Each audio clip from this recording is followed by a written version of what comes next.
네, 안녕하세요. 싱글의 김홍보 형제입니다.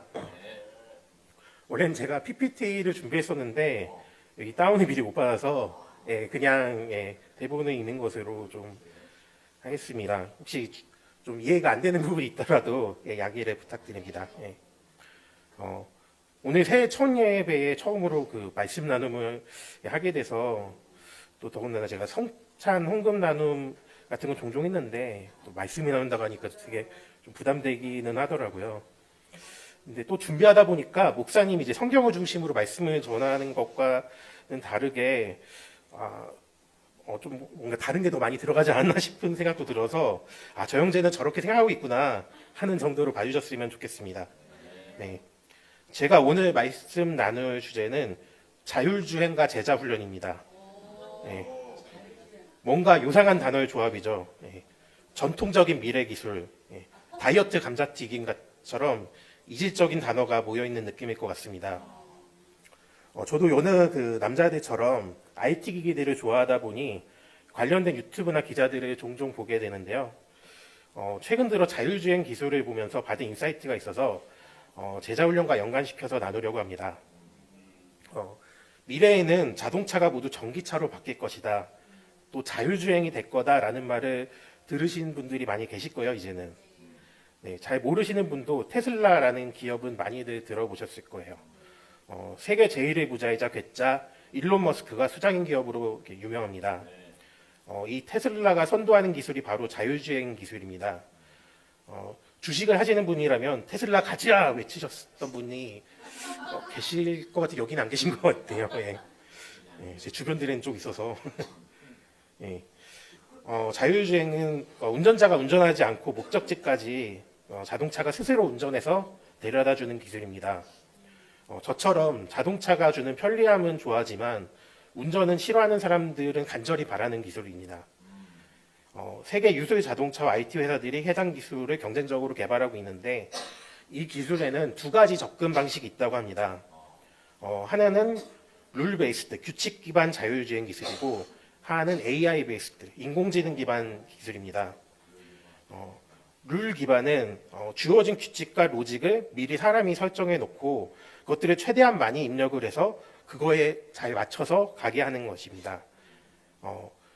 이제 전통적인 자동차 기업들이 이 기술을 많이 채택하고 있습니다. GM이나 현대, 포드 이런 자동차 기업들이 주로 이 기술을 적용하려고 하고 인공지능 기반은 딥러닝과 기계학습을 활용하고 대규모 데이터와 시뮬레이션을 통해서 시행착오를 거치면서 점진적으로 학습을 하는 그런 기술입니다.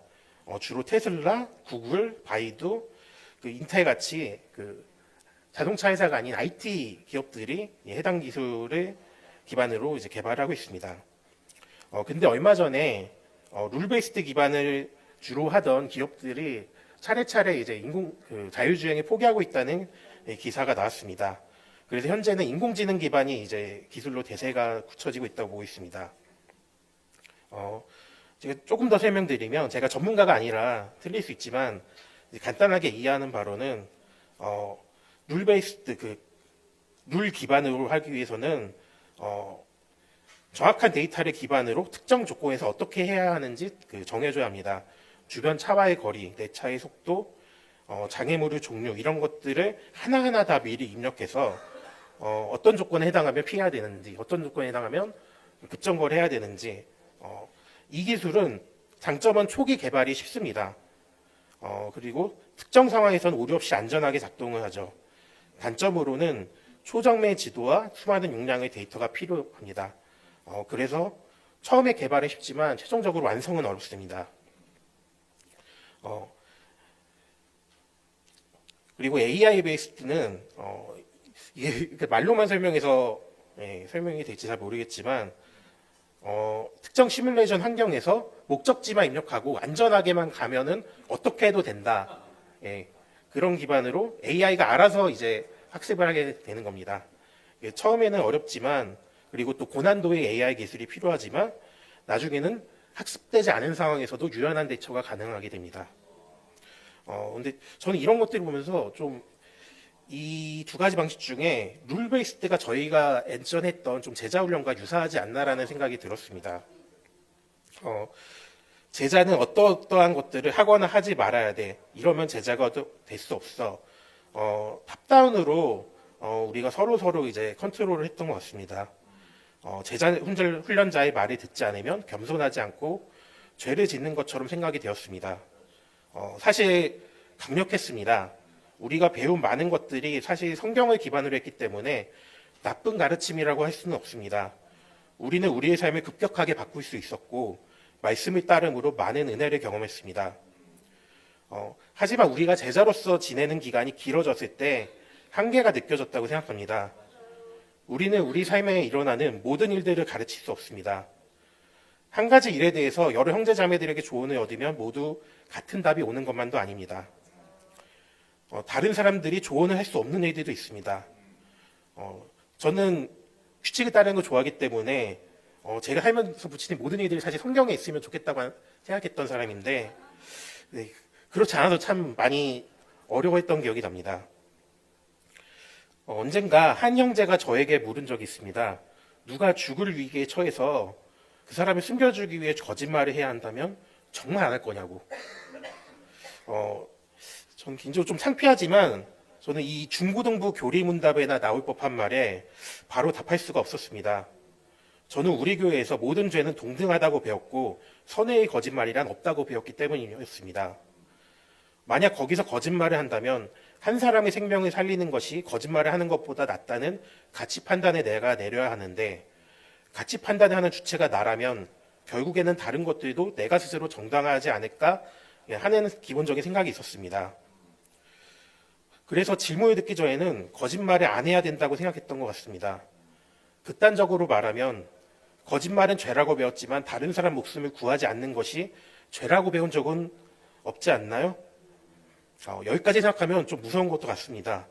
내 스스로 좀 사이코패스 같기도 하고. 예. 하지만 진짜 내가 저 상황이라고 그래서 거짓말 안 했다면 그게 맞을까요? 정말이라 생각하면 난 거짓말하지 않았어. 믿음을 지켰어. 라고 기뻐할 수 있을까요? 제가 배운 것들에만 집착한다면 다른 답을 내기는 어려울 것 같습니다. 하지만 우리의 목표가 우리의 기반이 죄를 안 짐으로써 지키는 구원이 아니라 사랑이신 하나님과 그분을 위해 살아가는 삶이라면 결론은 달라질 수 있을 것 같습니다. 고린도전서 9장 17절에서 26절 말씀을 보겠습니다. 제가 읽겠습니다. 내가 자진해서 이 일을 하면 삭슬 받을 것입니다. 그러나 내가 마지 못해서 하면 직무를 따라한 것입니다. 그리하면 내가 받을 삭슬은 무엇이겠습니까? 그것은 내가 복음을 전할 때에 값없이 전하고 복음을 전하는 데에 따르는 나의 권리를 이용하지 않는다는 그 사실입니다. 나는 어느 누구에게도 얽매이지 않은 자유로운 몸이지만 많은 사람을 얻으려고 스스로 모든 사람의 종이 되었습니다. 유대 사람들에게는 유대 사람을 얻으려고 유대 사람 같이 되었습니다. 율법 아래 있는 사람들에게는 내가 율법 아래 있지 않으면서도 율법 아래에 있는 사람을 얻으려고 율법 아래 있는 사람 같이 되었습니다. 율법이 없이 사는 사람들에게는 내가 하나님의 율법이 없이 사는 사람이 아니라 그리스도 율법 안에서 사는 사람이지만 율법 없이 사는 사람들을 얻으려고 율법 없이 사는 사람 같이 되었습니다. 믿음이 약한 사람들에게는 약한 사람들을 얻으려고 약한 사람이 되었습니다. 나는 모든 종류의 사람에게서 모든 것이 다 되었습니다. 그것은 내가 어떻게 해서든지 그들 가운데서 몇 사람이라도 구원하려는 것입니다. 나는 복음을 위하여 이 모든 일을 하고 있습니다. 그것은 내가 복음의 복에 동참하기 위함입니다. 경기장에서 달리기 하는 사람들이 모두 달리지만 상을 받는 사람은 하나뿐이라는 것을 여러분은 알지 못합니까? 이와 같이 여러분도 상을 받을 수 있도록 달리십시오. 중략하고 그러므로 나는 목표 없이 달리듯이 달리기를 하는 것이 아닙니다. 나는 허공을 치듯이 권투를 하는 것이 아닙니다. 바울에게서 중요한 것은 율법이 아니었습니다. 바울은 목표를 위해서 그 어떤 사람도 될 수 있었습니다. 아까 AI 기반이 목표를 정해놓고 그것을 위해서 안전하게 도달하기만 하면 된다고 했습니다. 우리도 마찬가지로 우리가 어떤 특정 우리가 배운 것들에 매달리는 것이 아니라 우리 목표가 무엇인지 생각하고 그 목표를 위해서 나아가는 것이 제자의 삶이라는 생각이 들었습니다. 그리고 뭐 각자의 삶의 어떤 작은 목표나 이런 것들은 모두 다 다를 것 같습니다. 궁극적으로는 구원이라고 할 수도 있고 예수님을 위해 사는 것이라고도 할 수 있을 것 같습니다. 이제 2025년 새해를 맞았는데 우리의 목적을 다시금 되새기고 그것을 위해 계획을 세우고 또 살아가는 한 해가 되었으면 좋겠습니다. 네, 이상 나눔 마치겠습니다. 감사합니다.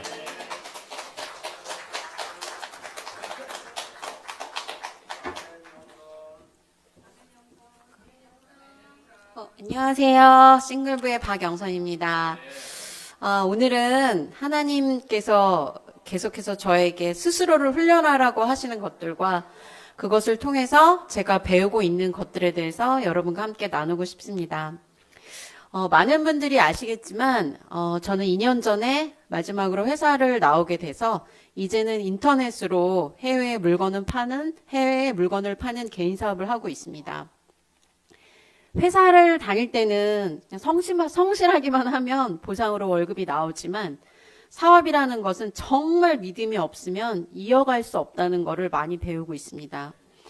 그러면서 사업을 통해서 내 자신이 어떤 약점이 있고 내가 어떤 사람이라는 것을 알게 되었고 결국에는 이 모든 것이 하나님이 어떤 분인지 알게 되는 믿음의 여정이라는 것을 깨닫고 있습니다. 여기서 먼저 말씀을 제가 나누겠습니다. 시편 131장 1절에서부터 3절까지 제가 읽을게요. 여호와여, 나는 교만하거나 거만하지 않으며 나에게 과분한 일이나 내가 감당할 수 없는 일을 생각하지 않습니다. 오히려 내 마음이 고요하고 평온하니 젖된 아기가 자기 어머니 품에 고요히 누워있는 것 같습니다. 이스라엘아, 지금부터 영원히 여호와를 신뢰하라. 이 말씀은 제가 제자 삶에서 가장 많이 본 말씀 중에 하나이지만 그럼에도 불구하고 제가 가장 순종하기 어려운 말씀인 것 같아요. 저는 10대 후반부터 외국에 25년 가까이 살면서 뭐 꼭 그것이 이유인지 어쩐지 아니면 제 본성이 그럴 수도 있는데 너무나 독립적인 사람이고 제가 매사를 다 컨트롤해야 되고 제 계획대로 막 가야 되고 그래서 집중해서 작은 것까지도 막 준비하고 치밀하게 막 하는 사람인 것 같아요. 이런 저의 본성이 사업에도 고스란히 드러나게 되었습니다. 일본으로 보낸 물건이 중간에 분실되면 어떡하지? 일본은 비가 많이 오는데 젖어서 포장이 뜯겨지면 어떡하지?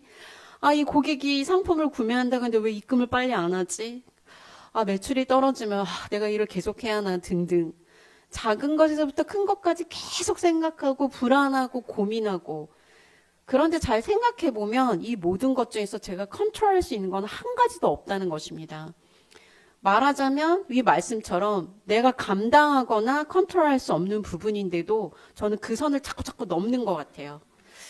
그러면서 내가 왜 이럴까 생각해 보니까 실은 나는 되게 불안한 사람이구나. 너무 불안해서 하나님한테조차도 맡길 수 없는 그런 되게 교만한 사람이구나라는 거를 알게 되었습니다. 생각해보면 저희는 사실 컨트롤할 수 있는 거는 많지 않은 것 같아요. 뭐 심플한 예로 제가 이제 교회 올 때 4호선을 1시간 넘게 타고 오는데 어떤 곳에 자리가 나서 금방 앉을 수 있을지 컨트롤할 수 없잖아요. 물론 보통은 경마공원에서 아저씨들이 이제 우르르 많이 내리기 때문에 지금은 요령이 생겨서 거기 앞에 있지만 경마공원역에서 내릴 것 같은 아저씨가 명동까지 오는 경우도 있더라고요. 아무것도 컨트롤할 수 없어요, 진짜. 운전할 때 뒤에 있는 차가 저한테 빨리 가로 빵빵하면 좀 열은 받지만 처음부터 그 사람이 그 크랙션을 울리지 못하도록 제가 그 사람을 컨트롤할 수 없어요. 누가 저를 음해하고 저에게 상처를 주어도 그 사람이 처음부터 그렇게 못하도록 제가 그 입을 막을 수도 없어요. 때로는 정말 생각지도 못한 인생의 많은 사건들로 정말 마음을 지키기가 너무 힘들 때도 있습니다. 하지만 그 모든 것 안에서 제가 컨트롤할 수 있는 유일한 한 가지가 있었습니다. 그거는 내가 하나님께 가거나 혹은 가지 않는 거를 결정하는 거, 그것뿐이었습니다. 그러니까 내 스스로가 하나님께 가서 하나님을 신뢰하겠다라고 결정하는, 그걸 선택하는 거, 그것만이 제가 제 삶에서 제 순간순간 또 모든 순간 제가 컨트롤할 수 있고 감당할 수 있는 유일한 것이었습니다. 하나님께서는 제가 불안하고 걱정하고 순간순간은 그런 불안 속에 살고 하루하루를 살고 인생을 살아가는 게 아니라 이 말씀처럼 제가 감당할 수 없는 부분, 컨트롤할 수 없는 부분은 생각조차도 하지 말라고, 심지어 어떤 영어 번역에는 끼어들지 말라는 표현으로 말씀하셨습니다. 은혜로우신 하나님은 하나님께로 가는 그 결정에 대해서 평안과 사랑으로 저를 응원하고 계십니다. 세상이 줄 수 없는 평안을 가지고 사는 것이 무엇인지 깨닫고 지속적으로 훈련하고 지속적으로 그렇게 살기를 바라십니다. 말씀 한 가지 더 보고 마치고자 합니다. 이사야서 46장 3절에서 4절. 야곱의 집아 내 말을 들으라. 이스라엘 집의 모든 남은 사람들아 너희가 잉태됐을 때부터 내가 너희의 편이 돼 주었고 너희가 태어나기 전부터 내 품에 안아 주었다. 내가 너희가 늙어 백발이 될 때까지 너희 하나님이 되어 너희를 보살필 것이다. 내가 너희를 만들었으니 내가 감당하겠다.